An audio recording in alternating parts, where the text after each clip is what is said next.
Yo, yo, yo, everyone. Welcome back to Drumm's Hockey Podcast. It's nice to say those words again after being away for a bit, kind of got brought through the ringer with illness, both Lyra and myself. So we're happy to be back on here talking about NHL hockey, and we won't waste any time, so let's get into it. So I immediately want to talk about Jason Robertson and why that was probably the best pick in this fantasy bet that we have. Who knew that he was gonna have a breakout year the way he was, you know what I mean? Oh.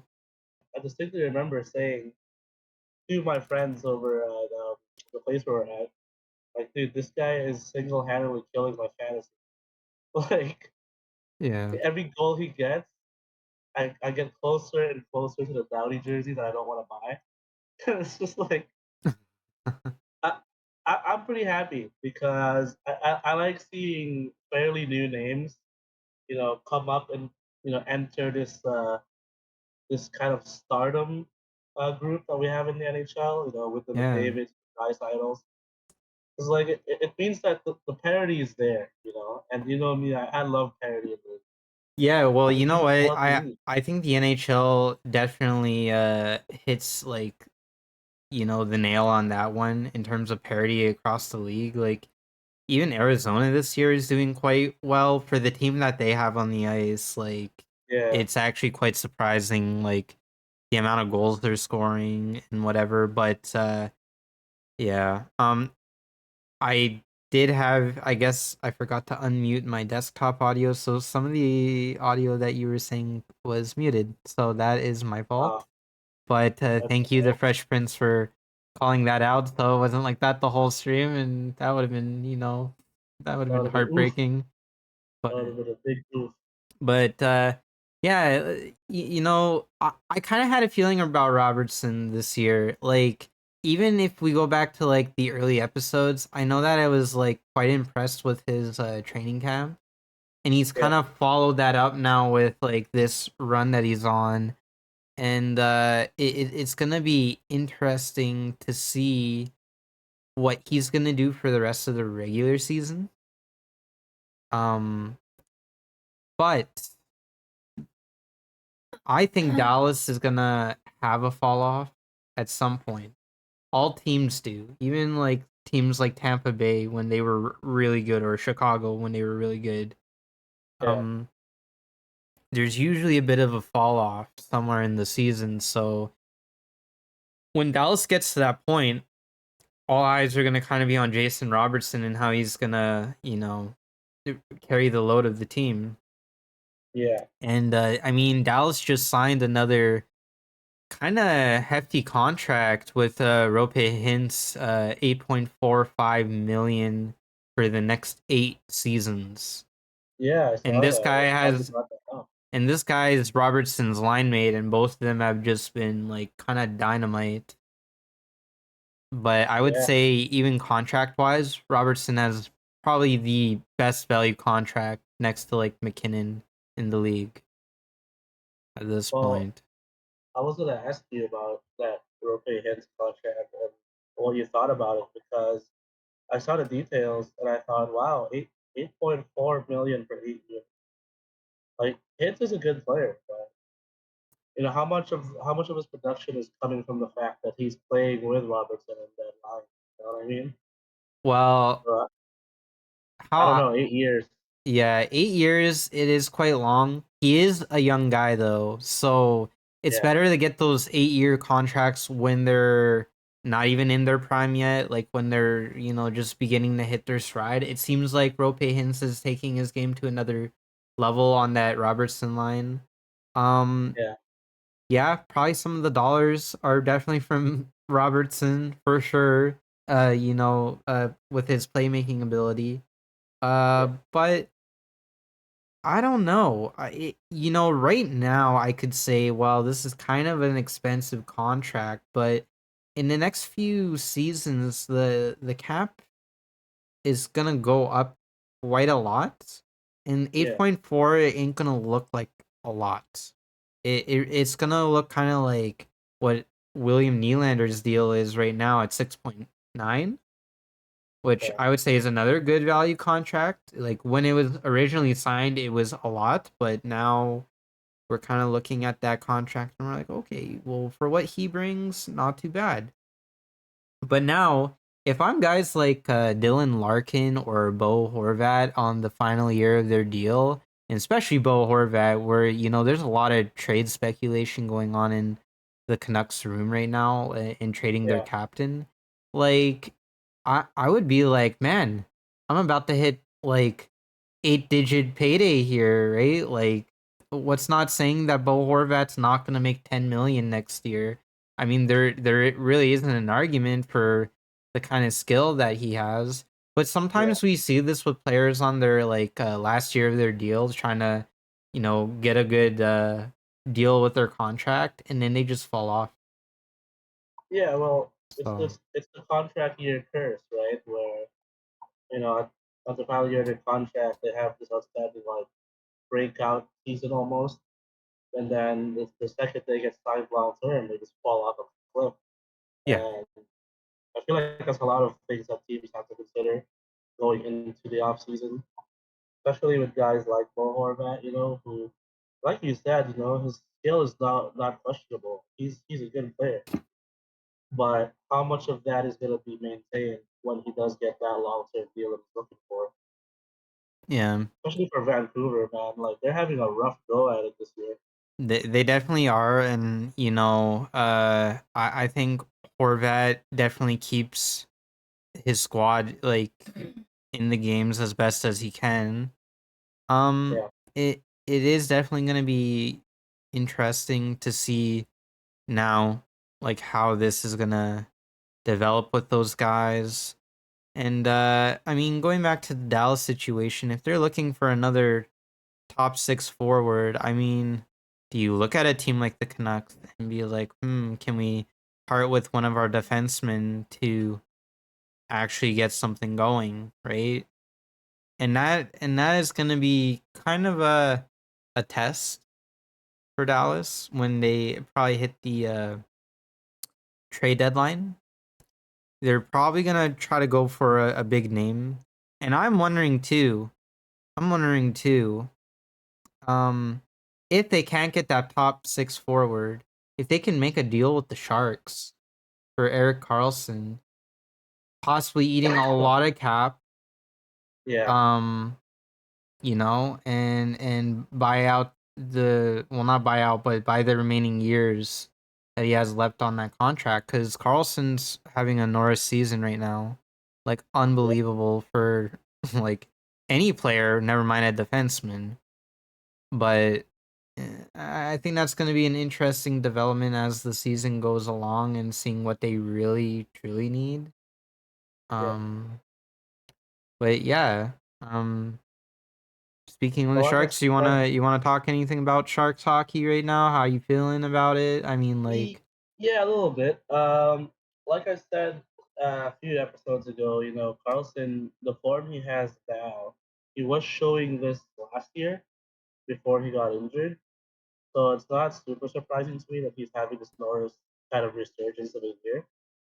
yeah, That being said, you know, the Sharks are trying to, I guess, market him as a trading piece right now, which makes sense if they are trying to do a rebuild. But it's the contract that's kind of throwing me off a little bit. Like, who's gonna want to take that contract? You just made a fantastic point about Dallas and how they can, go for it if they really want to go all in this year.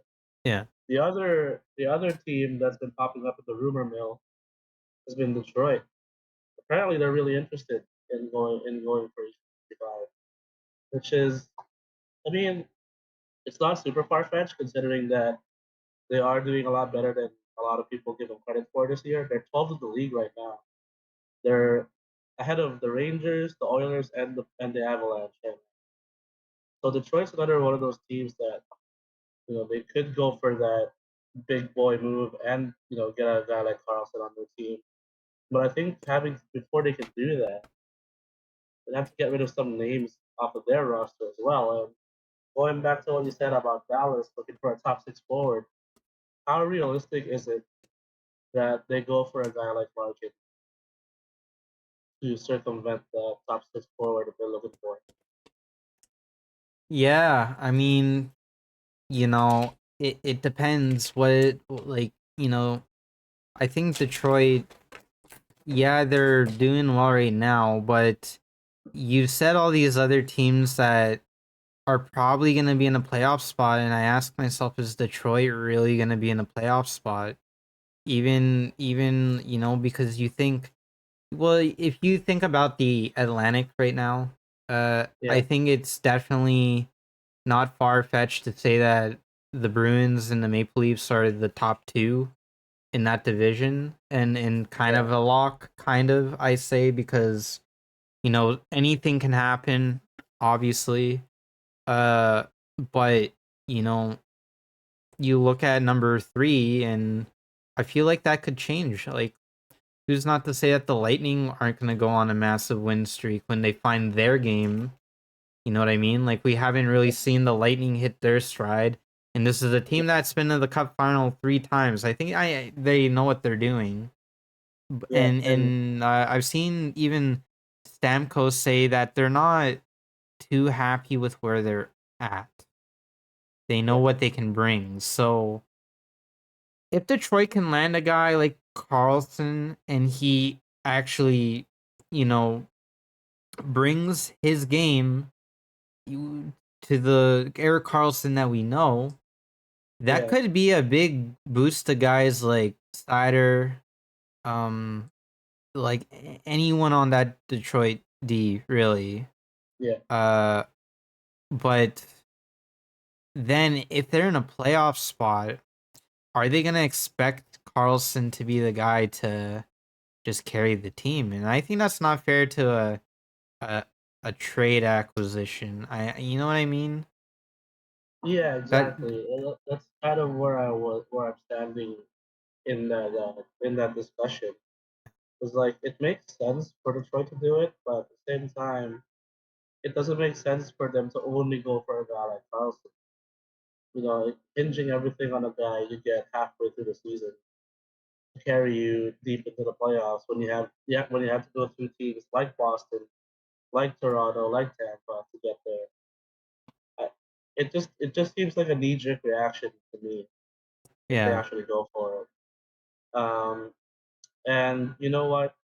Detroit right now, they remind me of where the Leafs were in 2017, where a lot of people expected them to still be in this rebuild phase, and then they end up making the playoffs and actually, lasting pretty long against a heavily favored Capitals team at the time.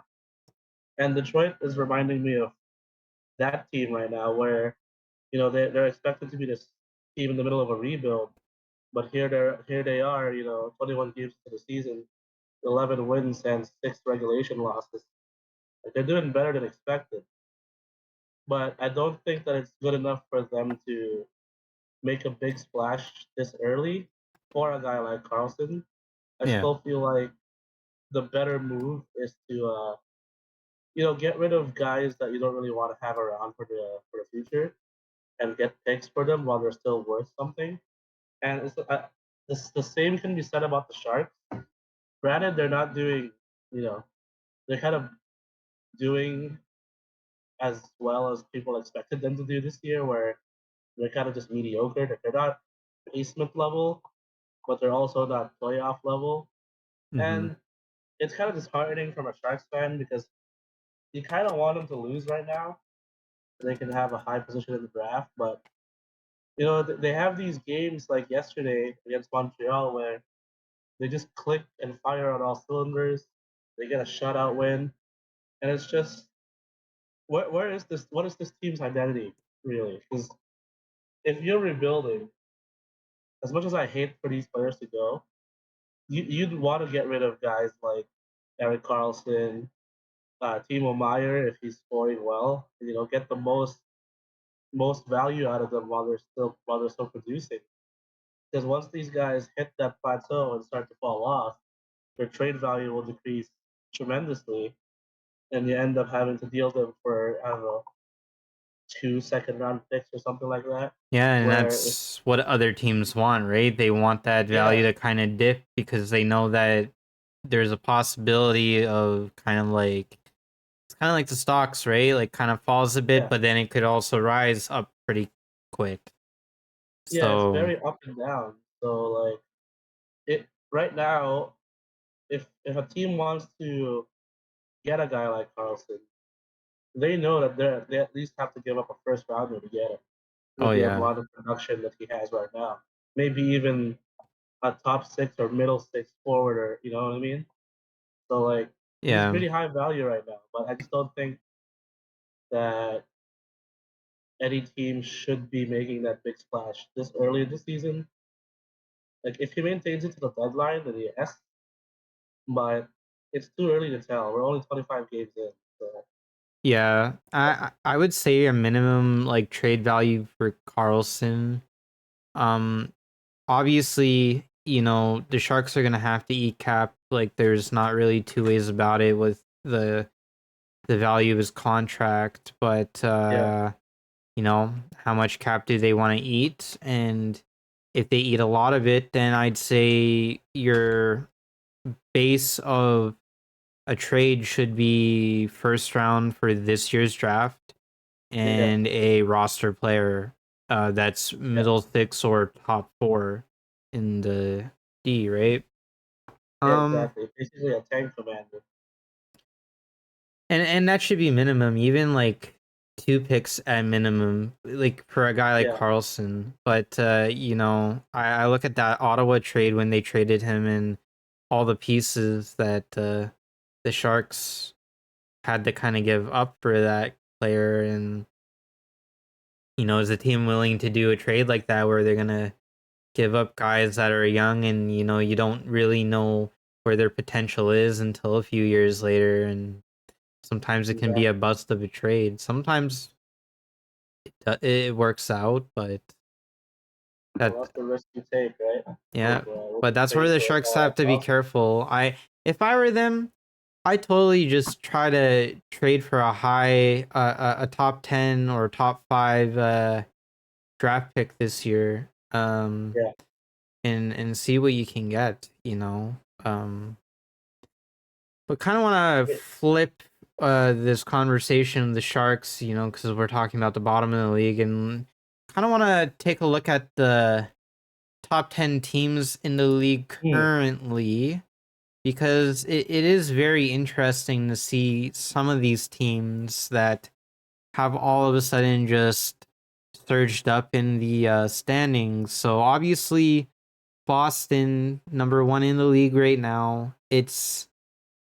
If you asked me in the beginning of the season if this was a surprise, I'd say yes, yeah, because of the injuries. But overall roster, I'd say I wasn't surprised. I think they got a huge steal with the Bergeron contract and the Krejci oh contract. yeah, Yeah, they're older, but that solidifies that center depth that they really need. Um, and now they have McAvoy back and Marchand back. So yeah, that team is just I don't even want to think about it. They've only hmm, lost 3 games in regulation. yeah. That's it. The rest they They're won. 13-0 at home, by the way.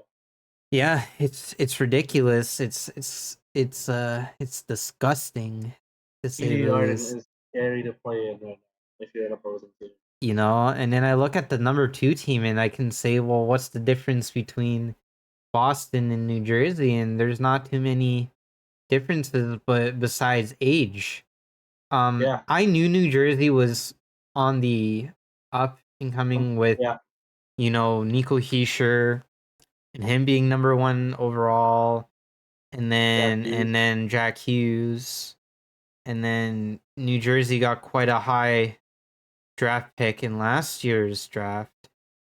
And I'm just like, bro, this team is just getting steal after steal after steal. And now they're second overall in the league. 19-4 right now. Matt tied with they're actually tied with Boston for first, but in terms of points percentage, they are second. Yeah, And They also played one more game. I have one more loss. Right? I was curious if New Jersey was going to continue this momentum, and they have. And Yeah, I think they are definitely a playoff lock at this point. It's kind of hard to see them really fall off unless they go on a 15-game losing streak, yeah. Cancel out that or 15 they game win go streak. or they go on quite a few losing streaks from here on out. But it's so hard to do that when you're playing so good. You know what I mean? And everything's Yeah. clicking together for them. But I asked myself, this New Jersey team doesn't have playoff experience. Tell me where in their lineup that they have it. Dougie Hamilton? What's the furthest that this guy went? You know what I mean? Eastern Conference Finals with Carolina, I guess, but they got but swept that year. So is it matter. Hamilton that factor player, right? Because For New Jersey, I don't think so. I think it's Vanacek right now that's kind of the Yeah, he's kind of the bright spot of that team.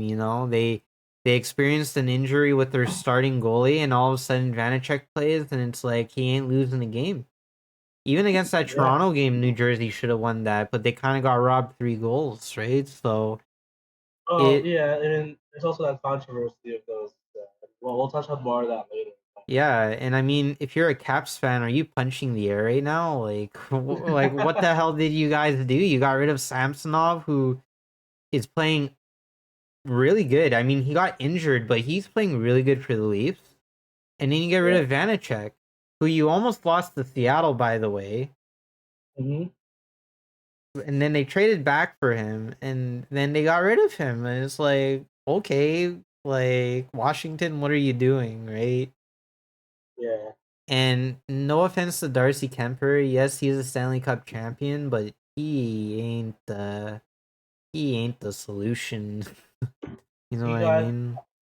this might be a hot take, but he got carried by that Avalanche team. To the Cup.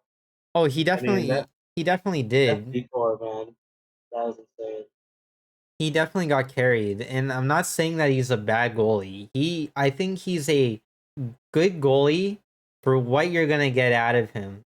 But Yeah. he ain't the showstopper that you need in an actual series. You know what I mean? Yeah. Not what Braden Holtby used to be at his prime with Capitals. He's Yeah. like a step down from what he was. So And I mean, look at where the Capitals are right now. They're 20th. They're right behind Montreal. yeah. Like, like that should be there should be red flags with that team. Anyways, moving on to number 3 and number 4. I think these two teams are similar in terms of where they're at. Yeah. Vegas and Toronto. Now, Toronto, they had a bit of a rough start, but since then they've been clicking on all cylinders. Matt Murray looks like was worth the trade for from Ottawa. I think Ottawa just they played him so wrong and so poor and made his numbers look extremely bad. Yeah. But Matt Murray is playing really well. I'm really happy with how he's playing for the Leafs. And in Samsonov in the net too. Like both those guys are I think over a 9-10 right now. Yeah. I'm more surprised about Samsonov actually because I wasn't really impressed with him when he was with the Capitals. Yeah. But I guess being getting let go by the Caps kind of lit a fire under it to be like, you know what, I will Yeah. be that guy. But I you will know be that what? guy. Both these guys are giving the Leafs the chance to win, and that's what you ask for your from your goaltenders. Obviously, Yeah. you ask for a save here and there as well, but like I I can't say that like are they going to be the answer in the playoffs? Potentially, it's good to have two guys that you feel like that are reliable, but like I I don't even want to talk about playoffs because I think what it is, it's a team mentality issue Yeah. that they have, and they got to get over that. Once they get over that, they could make a run to the finals. Like it's no one's business, and people would be shocked that they make it to the finals, but I wouldn't be. They got to get over the initial hump of that they're hitting a brick wall each time and they can't go past that. And when they go They past can't get that, that fourth then they win. can get things cooking, you know? Yeah. And in terms of Exactly. Vegas, I'm very surprised. Now, let me tell you why. You might not be surprised, and people watching this might not be surprised. But here's why I'm surprised that Vegas is doing well. One, the injury bug has not plagued them yet. And I say yet. And when this team gets plagued with the injury bug, trust me, you are going to see L after L after L from them. Okay? Mm-hmm. But they haven't experienced that besides Robin Leonard and some of their goalies. Now, Yeah. in saying that, Logan Thompson and Aiden Hill have been really solid in the net. Yep. And this is, again, you look at 3 and 4 in the league, and the Leafs and the Knights are very similar in how the team is. Now, of course, the Leafs have been more injury like ridden this year with their D, but even with Yeah. all like their top 3 defensemen gone, they have been playing incredible, right? So I think now, if you're a fan and you look at a team like Toronto who has really like AHL defensemen playing right now and they're winning games, you question, is this really a defense problem with other teams? Mm. I think if you have forwards that are good at playing defense, then your defensemen have to do less of the lifting. You know what I mean? Exactly. But that's me. Let's move on to teams 5 to 10. Seattle, Yeah. welcome to the league. And the first year, they were definitely a expansion team. Yeah. I think Vegas kind of brought the bar all the way up here, and Seattle knew what they were doing when they were playing last year. Yeah. And Ron Francis is probably just like kind of just like, okay, I'm gonna sit back, relax. My guys are doing good. You know, Shane Wright hasn't turned out quite as what they thought. Maybe that's why Yeah. he fell to 4. But I think when Shane Wright's ready, that Seattle offense is gonna be incredible to watch. Well, Um, like if you remember the first episode that we had and we did the season predictions, I think both you and I had Seattle potentially as a wild card team, but realistically not even making the playoffs. yeah, I'm quite happy with where they are right now because I was a big fan of their offseason, signing Burakovsky, and a lot of people were clouding them for signing Martin Jones. But despite the game he had last night, he's actually been having a solid season, and it's a lot better than what he was doing with the Flyers or the Sharks even.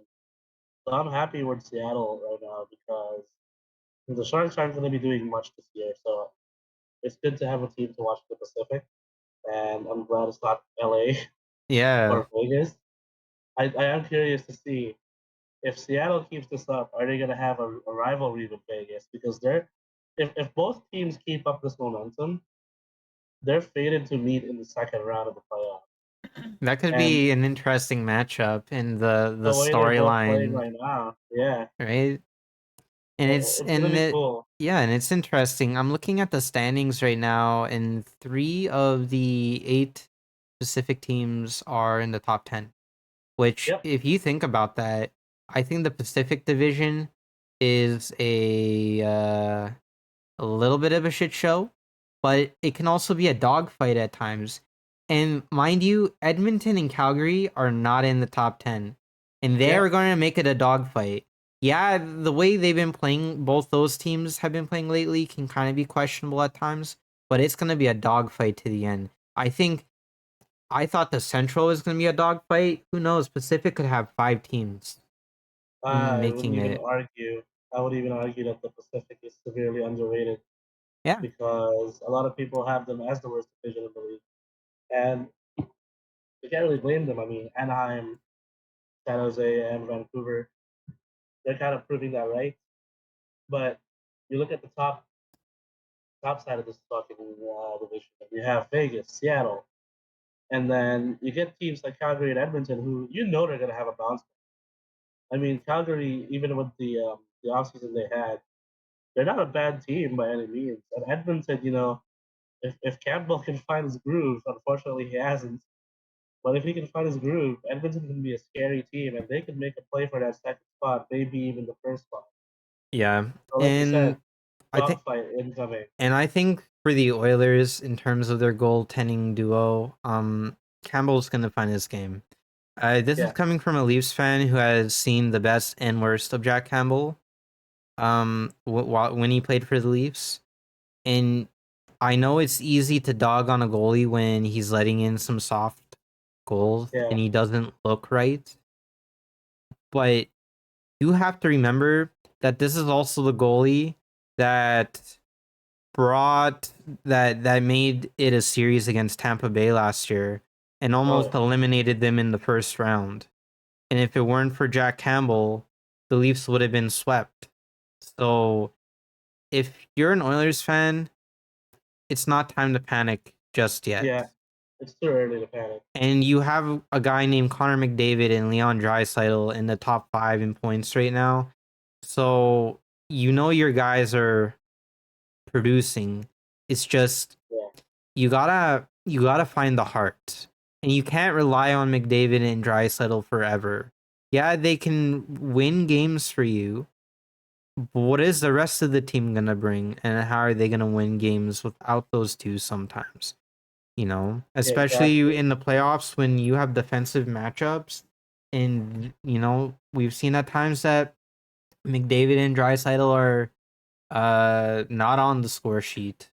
So it's not impossible to keep those guys off the score sheet, but it definitely is a challenge. Um, so let's move on. Number 6 and number 7, both tied for 6th place right now, is Dallas and the Islanders. Islanders are Hmm. been pretty quiet, but they've been Yeah, eking out wins. Um, kind of surprised. Kind of surprised. Yeah, they have talent in their lineup, but I just think there's better teams than the Islanders, but they've kind of been, you know, I think they're really gonna go on a streak and they're gonna silence the critics about last year about missing the postseason. they definitely Um, have that underdog error. and considering that they are just 8 points behind New Jersey, like, is it impossible to say that the Islanders can just keep up the pace and possibly win the division? I don't think it's impossible. Obviously, New Jersey has to lose a few games, I don't but think it's likely though. it might not be likely. I think what the Islanders are gonna bring is that kind of like it's almost gonna be like a dogfight for them, and then they're gonna have their talent from like Barzell and Pajot and players like that who bring the scoring up on their team. Even their goal differential is not too bad, plus 16, so they are getting Yeah, good like games in where they're outscoring their opponents. And Dallas, yeah, we talked about them. We know they're looking for a top 6 forward that they want to bolster their group. They really, I think, could contend for a President Trophy this year if they keep it up. yeah, If Jake Ottinger finds another level to his game like we saw in the playoffs last year, holy smokes, is Dallas gonna be a scary team to play against in any round of the playoffs. yeah, Um, and Jason Robertson, this guy's a superstar. What can you say? If you're a Dallas fan, you're just like, oh, I'm so happy he's on our team, and I'm glad that he's like inked a contract for the next few years at the cap hit that he has. yeah, exactly. Um, and then gonna kind of move on. I think teams 8 to 10, Winnipeg in 8th, Carolina in 9th, LA in 10th. Yeah, Winnipeg, I'm telling you, and I've been telling you guys, and I ain't wrong, that the Jets are a good team. They have been a good team. Last year was a complete joke of a season for that yeah, team, but that did not change their skill. It changed their heart. And having a change of heart can go a long way in a season. Are the Jets perfect? No. Have they kept games close? Yeah. Have they yeah, almost thrown games away? Yes. I mean, they almost threw that game away against Carolina where they were up 3-0. 5 minutes left. Carolina ties it with 3 goals. And guess what? Yeah. Josh Norrisy. I could say Morrissey, but he's a Norris candidate right now. Norrisy. Yeah. Bro is lifting the Jets on his back, and he's like, let's go, boys. Mark Scheifele is scoring, boys. What have I been saying about Mark Scheifele, man? I was gonna say, let it be known that you called this the very first episode of the podcast. I did. He was gonna have this resurgence and was gonna silence all his critics. Let's, Also, Josh Norrisy, I'm glad you brought him up. You mentioned that Carolina game where the Winnipeg Jets almost choked it. That last game against the Stars, where they also almost choked it, albeit controversially, Josh Morrissey was not having any of it. Did you no. see that breakaway goal in overtime? Dude was He looked like determined. a forward. He looked like a forward on that play, and I was watching it at the place that I usually play Tekken at, Yeah. and all of us were watching that game at the end of it. And when he scored that goal, that entire restaurant just blew up. We're just like, oh my god, he is a man amongst boys right now. He is insane, Yeah. and I'm And glad that he's having this kind of season because I have been a big Josh Morrissey fan for a long time, and I've always I've always told people if I do get a Jets jersey, it will be a Morrissey jersey because I love my defense, and I'm glad he's having this season right now. yeah, and you know what? I mean, if people are looking at a next captain of the Jets, I mean, you could look at a guy like Shifley, you could look at a guy like Lowry. Yeah, But Josh Morrissey, he he is so competitive and he is so underrated as a defenseman in the league. There's a reason that he's the Jets' #1 defenseman. And that ain't yeah, changing for a for a long time. Um yeah, there's this whole Billy Hinola issue where he's not yeah. playing. And if I were the Jets, I'd trade him. Get another depth top 4 guy. If you know that he's not making the team, don't waste his time. You know what I mean? Because And I while he think still has value, the kid is good, but he's only yeah, going to be good if you let him play and let him make mistakes. exactly. How else is he gonna develop? Yeah. But exciting time to be a Jets fan, I think. I think they could be a wild card team. I think I top 10 is not going to be something that they're in for too long, but they can enjoy it while Colorado is taking L's right now. mean, they did smack Colorado around last night or 2 Bro, nights ago. Blake So. Wheeler with the statement game hat trick. 5-0. Hellebuck, 3 shutouts this season. He's not washed yet, guys. He's not washed yet. The Jets have uber talent on their team. Goaltending, defense, forwards. They just need to get their game solidified, bring it to the highest compete level, and they could be another scary team in the playoffs if a team They plays could easily them. be second seed in Central at the end of the season They if they could. maintain They that could. type of play and if they reach that next level, which I think they can. I Yeah. think they absolutely can. They have the tools for it. And then 9 and 10, Carolina, LA. These are Yeah, teams that definitely hit or miss. You know, if you eliminate overtimes, um, and count it as losses, Carolina is 12 and 11, and yeah. LA is 12 and 13. 13. Yeah, And I look at a team like Tampa Bay or even Detroit, you know, or even Colorado, yeah. and be like, so is it because these guys just have more points, which they do? But I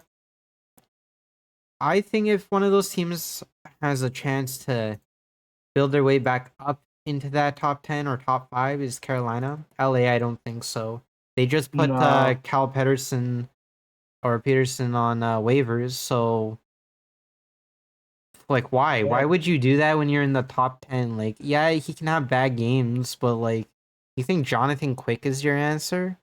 it's Bro, almost like they're letting that. Jonathan Quick has been in trade rumors as since like friggin' 2015.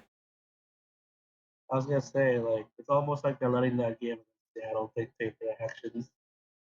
Like, Yeah, both goalies were bad in that game. Sorry to say, Kings fans, but like, that's a pretty boneheaded move in my opinion. I think so. I mean, and now he's gonna be claimed. I know the cap hit is quite high, but he's gonna be claimed by Yep. a team that's not doing well, and they're gonna give him a chance and watch. He's gonna start winning games. So LA kind of, with A the boneheaded move there. with a big L, in my Yeah. opinion. But what can you do? And in Carolina, again, Freddie Anderson injured. Yeah. I Your think your Carolina's your team gonna. is only as good as Freddie Anderson is healthy, right? Yeah. I'm I not think saying Carolina any. will I'm have a not. resurgence though. Yeah, I think they'll win games and I think they'll make the playoffs. But like Antti Ranta ain't the solution. Is Freddie Anderson when he's healthy? You see what kind of goalie he is when he is healthy, and he makes ridiculous plays. Yeah. Um, but bro, this guy can't shake injuries off, and it's really hard to watch. It's been his kryptonite for his entire career, Yeah. honestly. Uh, Even with the Ducks all the way back then. yeah. You know what? Speaking of injuries, I saw some really sad news about Chris Letang Oh suffering yeah, a stroke, and this is bro. the second stroke, and it hits very near and dear to my heart. For those who don't know me personally, my dad suffered a stroke back in 2020. Not able to walk again in his life. So strokes are a serious thing, and it can have serious consequences and impact on the Yeah. body. So thankfully, there was no major issues after Chris Letang's stroke. But wishing him well, speedy recovery. It's a scary thing to go through. It could question his playing career now after signing a 3-year extension with the Pens. Yeah, that's the other thing. He just signed an extension too. So it's very unfortunate news. Not just for not just the hockey terms, but his life, man. Like strokes can give you permanent damage if they're bad enough. Ken, So definitely speedy recovery to him. You never want to see that shit with any player, no matter what team you're a fan of. So, prayers up to Crystal Tag. Hopefully he makes it back sooner rather than later. And hopefully no other player suffers anything like that this season or any season. yeah, and I think for this episode, I'm gonna try and find a Stroke Foundation charity to link down below. Yeah, It's a horrible thing that can just impact your life, and not only your life but your loved ones. And again, as someone who has been through this with their own parent, it is very hard to see what it can do to a person. So all my love and prayers go out to the Latang family, and yeah, I will have something linked down below for a stroke foundation charity in Canada or even Manitoba. yeah. So yeah, thoughts and prayers about that. Um do you remember the next topic? I kind of don't I have the believe it topics was offhand. I believe it was the refing and how it's been on a downswing the last few seasons. Yeah, we can go into that. I'll Um, let you start. yeah, so I want to start this conversation of going back to 2021. I guess you can't really call them the Western Conference Finals, but the third round between Vegas and Montreal. Braden McNabb and Nick Suzuki having a bit of an altercation in front of the net. For those of you that don't know, and you can look this up, there was an altercation between those two where McNabb punched Suzuki square in the face in front of referee Chris Lee, and no whistle was blown, and he was looking right at the play. And a lot of people, understandably, they were up in arms about this. And I think it even made it to Steve Dangle's Daggett's video, where he brought up a good question, like, where do you draw the line with these things? Like,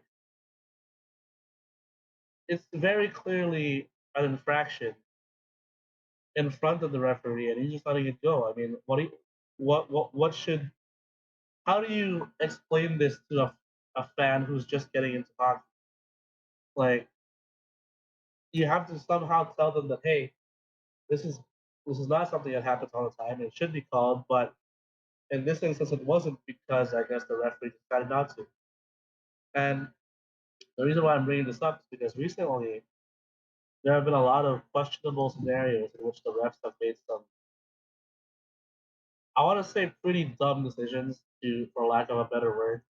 The first incident is the recent Dallas Stars and Winnipeg Jets game. The game tying goal that the Stars scored. Hellebuck was down on the ice, his hands clearly covering his face because his mask had been, it literally flew off. And like, I was looking for the clip of this and I couldn't find it, unfortunately. But I'm sure if you go on YouTube and look for it, you'll find it. But a Stars forward, I forget who it was, he makes contact with Hellebuck, and it results in Hellebuck's mask literally flying off his face. Now, if I'm not mistaken, the second the goalie loses his mask, regardless of who has possession, the play stops, right? Yeah. Instantly, the play stops. My question is why, like, the Stars player had enough time to go around the net and score. That's how much time he had. Where it should have been like the second the mask flew off, play should have been blown dead. And like, I want to know, like, what is the mentality behind that? Like, why wasn't the play blown dead? The explanation was because, oh well, the Stars had possession, and apparently it was a Jets player who knocked the mask off, even if it was accidental. But that shouldn't be justified. That shouldn't be a justifiable reason to not vote a play dead when the goalie, whose job is to sit in front of the net and prevent goals, loses the one thing that keeps his head safety. Yeah. And we have this thing in the league where we preach, player safety and preventing concussions and other head injuries. Why was that allowed? Like, are we really about player safety when we let things like that go? And the best explanation you can come up with is, oh well, the other team had possession of the puck, so whoops, I guess. It's just weird to me, and I'm not a fan of it because I'm a big advocate for player safety, and goalies, they get run over a lot. They literally face shots that are going more than 80 kilometers an hour. When the goalie's mask is off, play should be dead.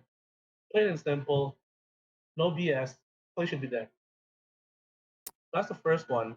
Yeah. The second one, our good friend JT actually brought to our attention, I think, on Twitter, where I forget which game it was, but someone got high stick and there was no penalty called. And the excuse of the ref, like, he literally said this with a mic on, by the way. No injury, no penalty. When did we start doing that? Yeah, this was actually the Dallas Colorado game. Yeah, And it was a high stick to a Colorado player, I believe. yeah. So I remember Jared Bednar was there, Yeah, and it he was was not happy. Mason Marshman to Josh Manson. Just a clear blatant high stick. It hit the underneath the visor, the nose and the Yeah, mouth. I mean, And he was bleeding, because wasn't he? I don't remember if he was bleeding, but the ref did say no injury, no No foul. injury, no penalty. Yeah, which Uh what?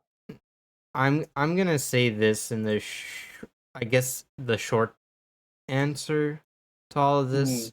Um, they don't want to make those kind of calls unless someone gets really hurt. And my argument against that is kind of based on what you were saying about players' safety. If you're yeah, gonna be suspending guys or fining guys for dangerous plays, then you need to start doing it to players who do stuff like that too. yeah, Um, Accidental or not, your head is the most important thing on yourself.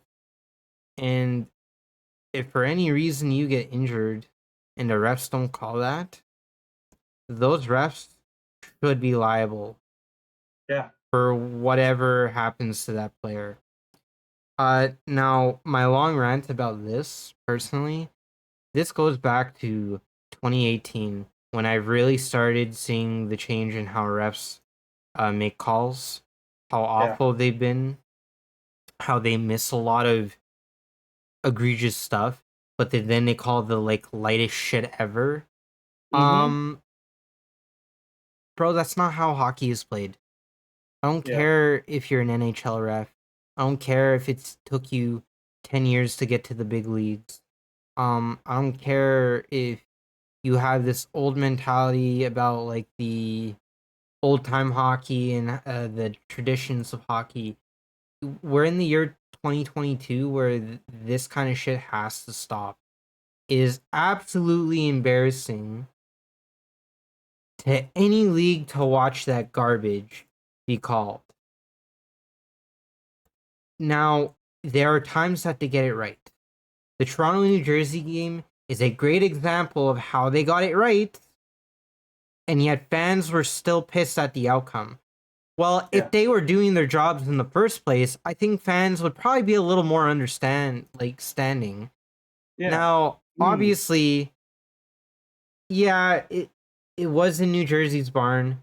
Obviously, you're gonna have fans like that that are just too over their heads to understand that that's just the rules of the game. yeah, But the Connor Hellebuck situation is the most interesting because they just implemented this helmet rule, I want to say last season, with players that if your helmet falls off, you better get out of the play and go get a new helmet, or yeah. you're getting a Mm, penalty. yeah, Um, so the fact that the refs did not blow the play dead when Hellebuck was covering his face because it was a Jets player that knocked it off. You know what? Who cares? The helmet is off. Take the face yeah. off in the in The jet Winnipeg zone. zone, right? Yeah, That way you're preventing a dangerous situation and you're giving the opposing team a good chance to score because it's going to be exactly. it's going to be an offensive face off for that team.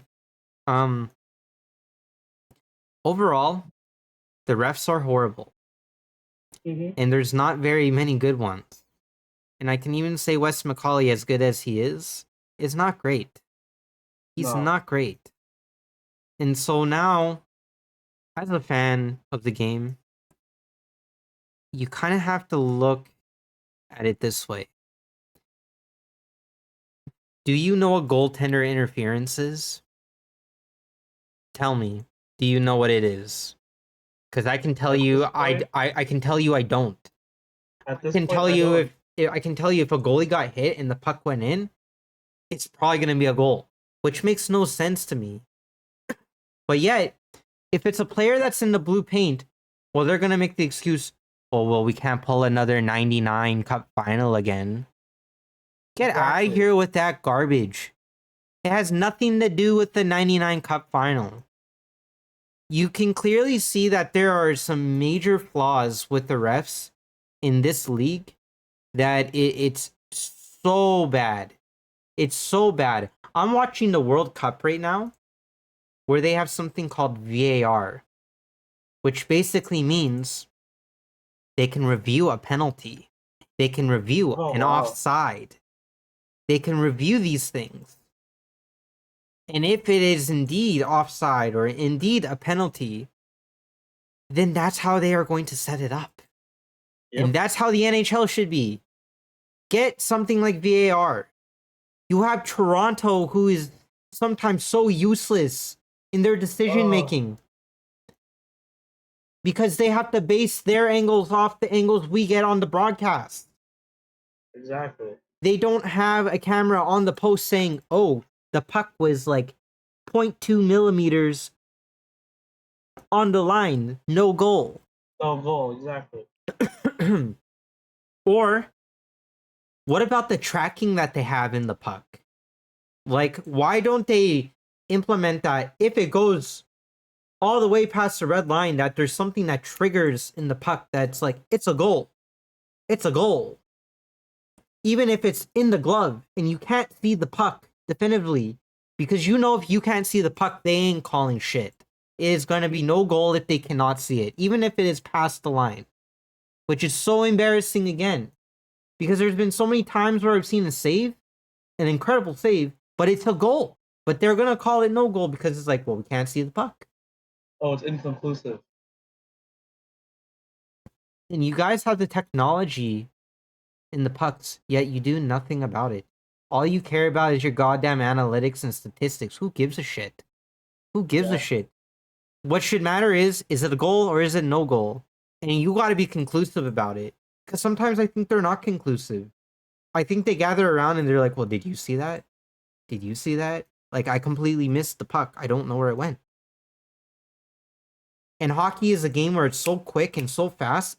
It's so different from soccer, where it's a lot more controlled. It's more strategized than hockey. Yeah. Hockey's a lot on the fly.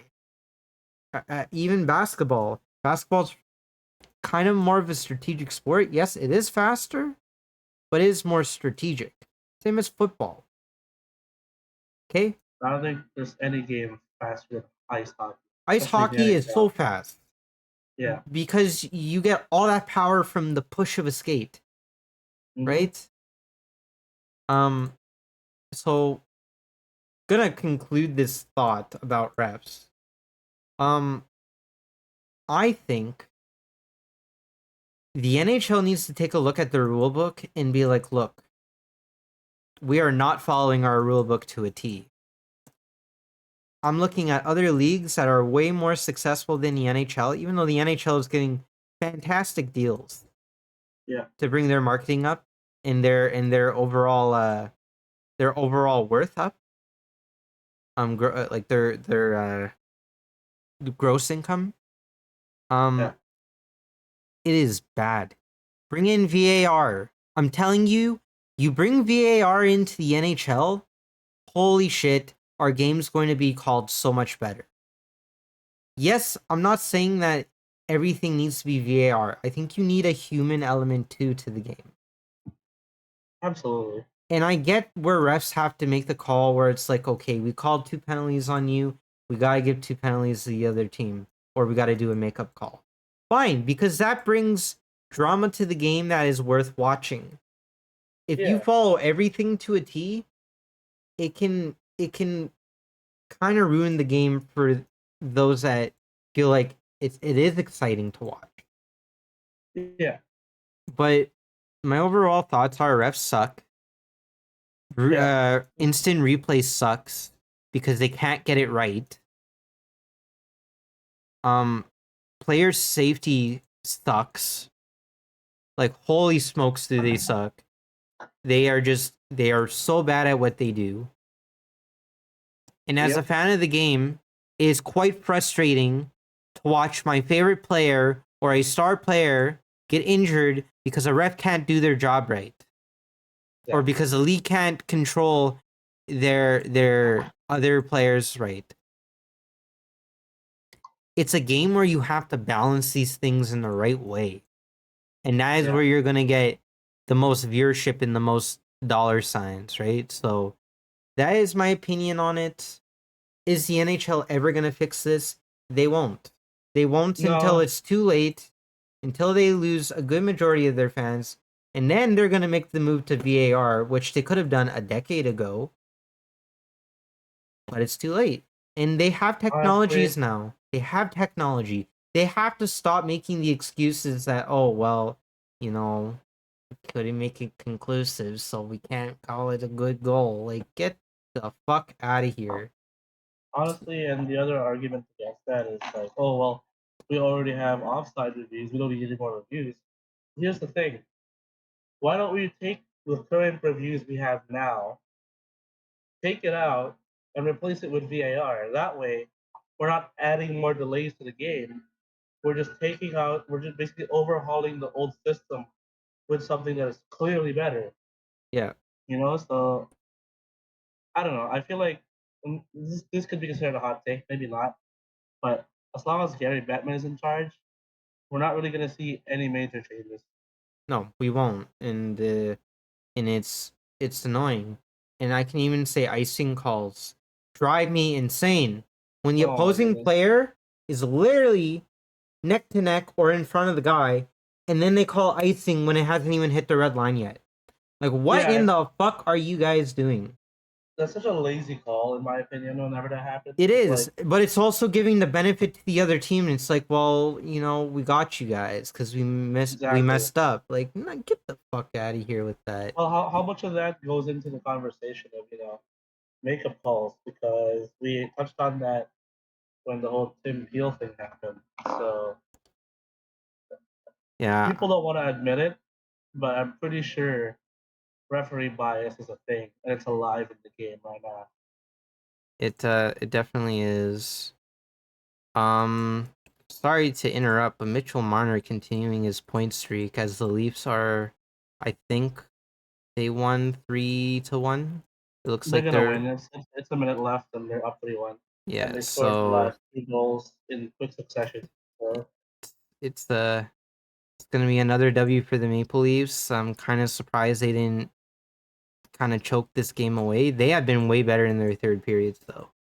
To be yeah. fair, they have cleaned that Oh up. boo hoo! The Sharks are gonna lose. What are we gonna do? Oh, Um, Speaking no. of games, we were supposed to originally do the Jet Stars game that's now controversial. We were supposed to do a watch along to that game, and Yeah, but unfortunately, because of unfortunately, illness, we yeah, kind of could not do it. So, yeah. um, Lear and I are gonna have a chat off the podcast, and we're gonna plan a watch along sooner than later. Let's say that Yeah, we because gotta get Mr. JM on it too. yeah, we're all gonna watch a game together. You know, if we were able to do it in person, that'd be wonderful. Yeah. But for now, we're gonna keep it with the stream. I kind of like how I have things set up now for this kind of stuff. Actually, I did a little watch along with Team Canada versus Croatia in the Oh World yeah, I Cup. saw that for the World Cup. Yeah. Yeah, I got the insane reaction when Canada was up 1-0, the first ever goal for the men's national team. Big moment. Yeah. Obviously, doesn't compare with what the women's team has done, winning gold in Yeah. But soccer, but it big moment. World Cup step in is the right direction. yeah. Anyways, getting a little off topic here, but we're gonna go back on topic, and I kind of want to talk about Mitchell Marner a little bit. This Go for it. guy, every year, the Leafs masses hates on him. They say trade this bum. They say get rid of this bum. He Oh looks dear. so off. He can't do anything. And then all of a sudden it's like, oh, he's on an 18 game point streak. No big deal. Like Mitch Marner is probably the best player right now, not in terms of points, but in terms of like just he is a factor in each game that he plays because he's on the score sheet and the way he plays the game, he's definitely up there with like Crosby in terms of playmakers and Patty Kane. He is up there. Why the Leafs masses want to get rid of this guy, I don't know. Probably because the expectation is up here. And Yeah. so if it's anything below that, they just dogpile him, and he takes the brunt of everything. And he can't even go on social media anymore without the Leafs haters like just dogging on him. And with that, I'm gonna say shame on you guys that hate on him. Have I called Mitch Marner a bum in my life? Yeah, I have. But it was during a time where it was playoffs, and playoffs are emotional as a fan because I'd like to see the team succeed. But this guy, on and off the ice, has been our best player. And I'm talking about a guy who is our best player now and has been for a long time over the reigning Hart Trophy winner. Matthews is great. Matthews is a franchise player. But you cannot have Matthews without Marner. You really can't. And Marner has been playing with the Tavares and Matthew lines. And you can tell that he adapts quite well because he is a player that is a superstar. He is a superstar player. Does Mitch Marner have his moments where I wish I could just get more out of him in the game? Yes. But right now, no one can really deny me the fact, maybe besides Jason Robertson, that he is currently the best player in the league. He's definitely top 5. He's definitely top 3. I think arguably he's the best player next to McDavid and Robertson right now. I mean, I feel like that's pretty undeniable. To be honest, I mean, I think what separates Marner from the rest of the people in the superstar category is he is a defensive forward. Who just happens to score a lot, but he is in. If I was to build a perfect player, I would build him kind of like Mitch Marner, just because of how defensive he is as a forward. And they were so confident enough in his defensive ability that they actually put him on a D line because they're so short-handed on the D core. yeah. So I think that's a big factor in why he's such an incredible player. I really don't like you said. I don't understand all this trade talk about him. Like obviously he has his boneheaded moments, like when he threw his stick at Jeff Petrie some couple of years ago. But like, who hasn't had moments like that? I mean, come on. I don't think that was And Marner, actually. I think that was Kasperi was that Kapanen. Kapanen? That was Was that Kapanen. Kapanen? Yeah, Okay, okay. that was Kapanen. I remember that game, actually. Uh, Leafs won, but that was a hilarious moment. Lord. Petrie scored on that on that play This on the is penalty shot. I think this is my take on Marner, right? Early in the season, especially in overtime, he was the reason that they lost those games. Mm, No question, not denying that. And especially when Steve Dangle was talking about Marner trade, I was kind of like, I think that's a little too far. But we're kind of yeah, quite early in the season. I know we were on quite a bit of a losing streak, but I'm like, it's still too early, right? Like, yeah, you guys gotta chill and believe in the team that they're gonna bring it back. And Marner is a big reason that they brought it back. I think Marner is a big reason why the Leafs are definitely not 500 right now. They're way over yeah, 500. And like you said, one of the best two-way forwards. I'm not saying he's like a Selke candidate like Barkov or like Lindholm, but in terms of what he can do with the puck, it is magical. Like he can pass pucks like it's like on a string, dude. It is yeah, insane, and he is on that level with Crosby in terms of how he can make the play. He can determine the play in the offensive zone, but he can also make you pay in the defensive zone. You make one mistake and boom, there he goes. And then he makes a stretch pass to someone, and there they go, breakaway, right? yeah, So Mitch Marner, I don't want to call him underrated because he's not. He's a superstar. But yeah, what I will say is that he's going to continue to have his good moments this season, and he's going to continue to have his very ugly moments. But when he has his ugly moments, are you like are the Leafs masses going to dogpile on him again and call for a trade. I would say to that, like, forget about it. You need this guy. This guy is the heartbeat of the team. He is. And without him, what do you have? You have Matthews. But I don't think he'd be on the same production as he would with Marner. You know what I mean? Like Marner and Matthews, those guys are special and you want to keep them around. And it's hard to hear when, you hear like the possibility of both those players wanting to walk on this team. Yeah. Like I don't want to see that. Like as a Leafs fan, I want these boys to win a cup and bring it back home to Toronto. But there's a lot of media pressure and good for them for blocking it out. I think the Maple Leafs are a really like hard-nosed team when it comes to the media because they have to be. They bring so much attention to the league and revenue to the league that when the media starts to, make it a dumpster fire on the squad, that it's gonna always be those two that take the brunt, and they deflect it. And I think the best Maple Leaf who deflects all this negativity is William Nylander. Like, have you ever seen him in an interview before? Not. This guy, it's like you're playing poker with him and you can't tell if he has a shit hand or like a god hand. Like seriously, you can't. And I think that's what makes him the best like Maple Leaf when it comes to the interviews. Because he can be like, oh yeah, we played like shit, but we got focused on the next game, right? Well, that's the thing with Toronto media. Right? Like, it's not just the Maple Leafs. When the Raptors aren't doing well, they get shit on too. So Yeah. it's just the pressure of playing in that city. It, They are kind of known as the New York Canada. So.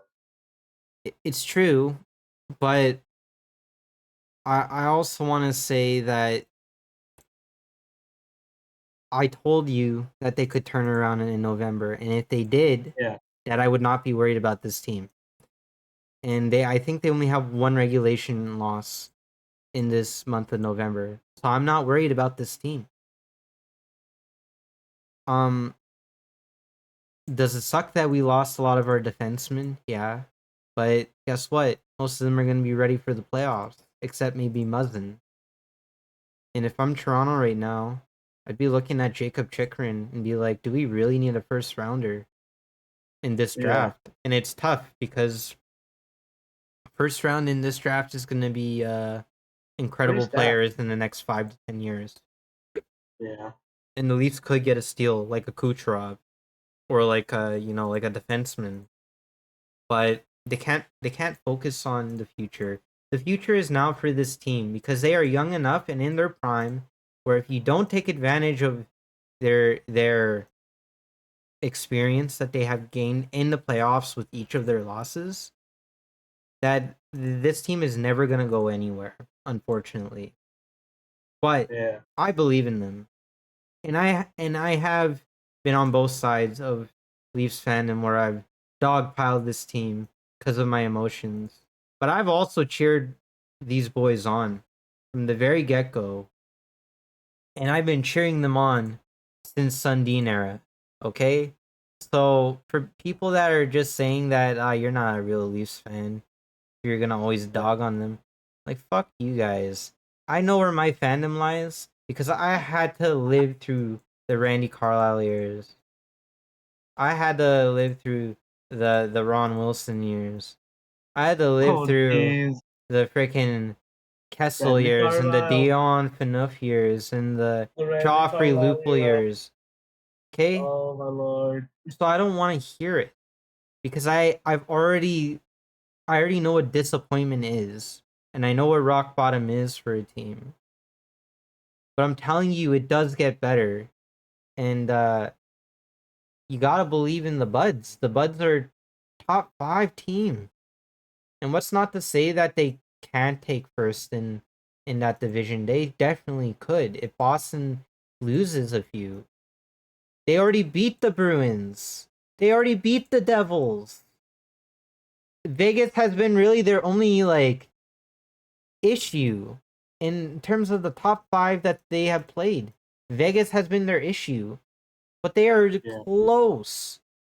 And to be fair, Shalgren was in net for one of those games, and it was a close game. So I think that this Leafs team is scary good. Are they like last year's team? I don't know. I need to see more. But I think for the first time in my life, I can definitely say if you really don't have a team to cheer for, why not hop on the Maple Leafs bandwagon if you know nothing about hockey? You get to watch an Yeah. entertaining team win or loss because you know something's going to happen in those games, right? So why Yeah. not? Why not like just and to me it doesn't matter which Canadian team wins the cup. I want to see it come home to Canada. Even Montreal Too can win long. it, bro. Like I don't care. I want to see it Yeah. come back to like one of our teams. So I'm all I'm gonna say is if if you're a Maple Leafs hater, keep hating them. I love it when Yeah. you hate them because it only brings the passion of my fandom. It always reignites it. And if you don't have a team or you love this team, you gotta keep supporting them even through the ugly moments. I know it's hard. I know what it's like.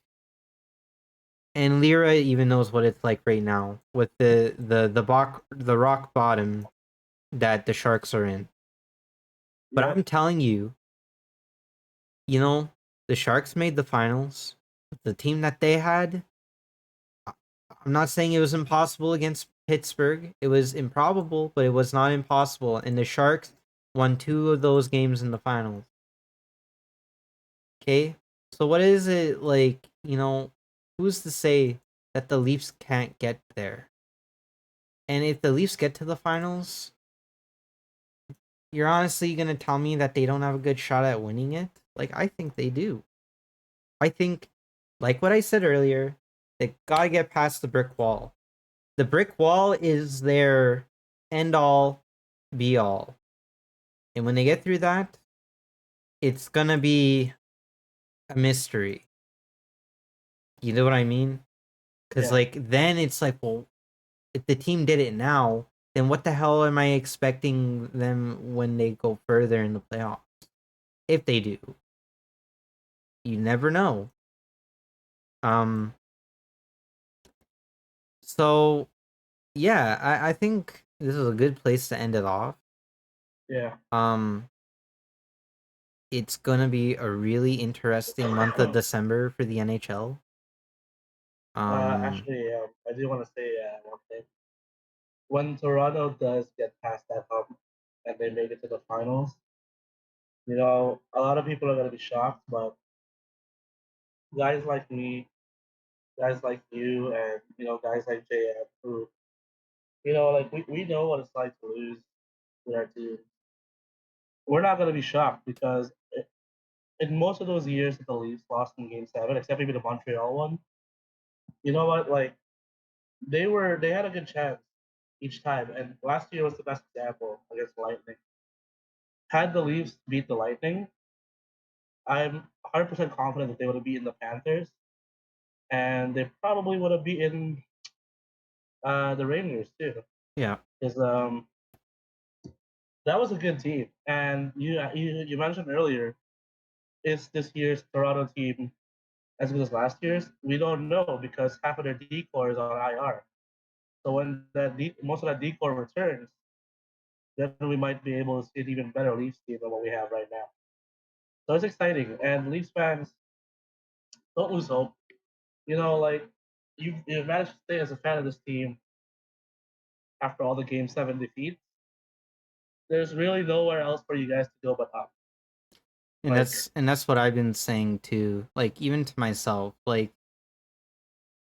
it has been devastating. I'm not gonna lie. Even Tampa Bay last year, it was close, and I understood the pressure that the Leafs had if they had lost, and they did. And And I was a good sport about the Tampa Bay series loss. Did it hurt Yeah. just as much though? Of course. Bro, when you go into game 6 overtime and then they just score it the way that Braden Point can score, man, did that ever make me feel sick to watch? But Oh man. I'm telling you, when they do make the finals, maybe this year, I'm bringing you guys on the wagon, and we're Oh cheering for yeah. this team, bro, because I'm tired of the Leafs narrative of them being mediocre. The time for mediocrity is over. The time to show up in the big moment is gonna be this upcoming playoff season, and they're gonna have some big moments. So go Leafs, go Sharks, go Jets, go. Oh yeah. And I'm glad that we are back. We are back. So Oh with yeah. that, I'm ending it here. Thank you Yeah. guys for watching, tuning in. Again, I'm gonna have some type of Stroke Foundation link in the bio below for the YouTube video. And I would really suggest that you guys just check it out. If you're able to donate, that's awesome. You know what I mean? I'm gonna try and donate a few dollars if I can. And it's definitely an important thing for me, which is why I want to do this, Yeah. because it kind of hit close to home when I heard this news today. So, with that, thank you. We will see you next week. Same time, same place. Twitch.tv/Drumm.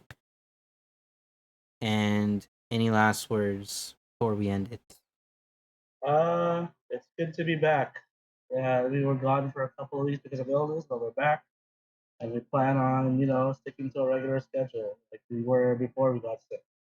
And we'll get JM in here as soon as we can. Yeah, He hasn't been JM, I'm so. calling you out. You got to be on next episode. I know you watch these things, so you're gonna be on the next episode for sure. We're gonna make it work. And Yeah, we'll find the way. Find a way. watch along to be Oh yeah. announced very soon. So thank you guys. Peace. Later.